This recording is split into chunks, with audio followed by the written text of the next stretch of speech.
CSK ఆ subscribe, టైంలో ఉన్న comment, యువరాజ్ సింగ్ నేను MSD7 ముందెళ్తాను. forever. Don't ఆ forget to నాట్లో subscribe our channel for అడిగేవాళ్ళు more red heart thumbs up. 13లో Ishant Sharma గారికి ఫైనల్ ఓవర్ ఇచ్చి కొట్టించాడు. ఇషాంత్ శర్మ అంటే అప్పటికి ఏం లేదు, వాడికి ఎలా ఇచ్చారు అప్పుడు అడిగేవాళ్ళు లేడు ధోనిని.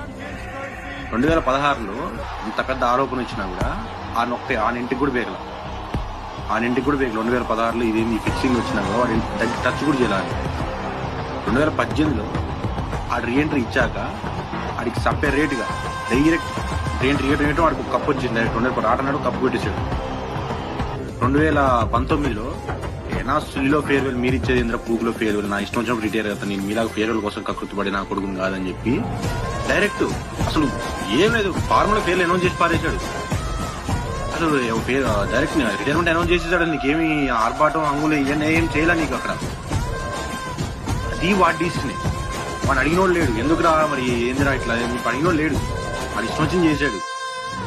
24 ఇప్పుడు మొన్న కూడా బీసీసీఐ ఆడి కోసం ఒక రూలే మార్చి ఆడ ఐపీఎల్ ఆడతారు కాదు.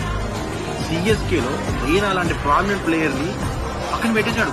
వాడు ధోని ఉంటారు ఏం తీసుకోవచ్చు, బట్ పెట్టేశాడు. క్వశ్చన్ చేసిన వాళ్ళు లేడు అని. క్రికెట్ లో ఎన్నో రూల్స్ ఉన్నాయి.